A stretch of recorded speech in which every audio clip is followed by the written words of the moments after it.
Seditious conspiracy is defined in 18 U.S.C. 2384, which makes it a federal crime for two or more persons to conspire by force to overthrow, oppose, hinder, or delay the U.S. government or its laws. The elements required for such crime are that the government prove, number one, that there was an agreement between two or more people. Number two, that there was an intent to use force to achieve one of those prohibited objectives. An overt act in these circumstances, which is typically required for any conspiracy to actually be complete, is not required under the statute. So an overt act is not required.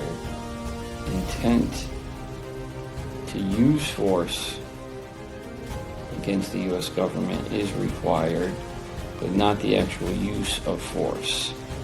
And lastly, that the defendant knowingly joined the conspiracy. The government is armed with this scenario where the only person who was found not guilty of seditious conspiracy, those five gentlemen, was my client, Dominic Guzzola. So now they have essentially been successful in being able to prove that Enrique Tarrio, who was not there in D.C., was in a hotel room in Baltimore, Maryland on that day, capable of actually committing this crime. Now, this is a civil era crime. I believe the essence of, and I don't know if Norm disagrees with me here, is to take over your government and to actually try to become your government.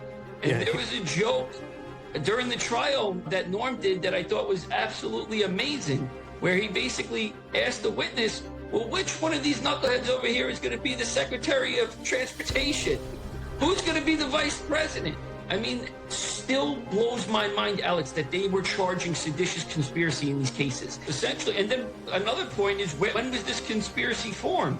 So, Alex, they argued but didn't argue that on the ground that day, on January 6th, there was a march from the Washington Monument. I want you to think about this, the listeners to think about this one more time. The tools theory. This is the first time I've ever seen or heard anything like this being introduced in a conspiracy case. That is essentially the one person can use another person as a tool, and that tool doesn't even know what they're being used for.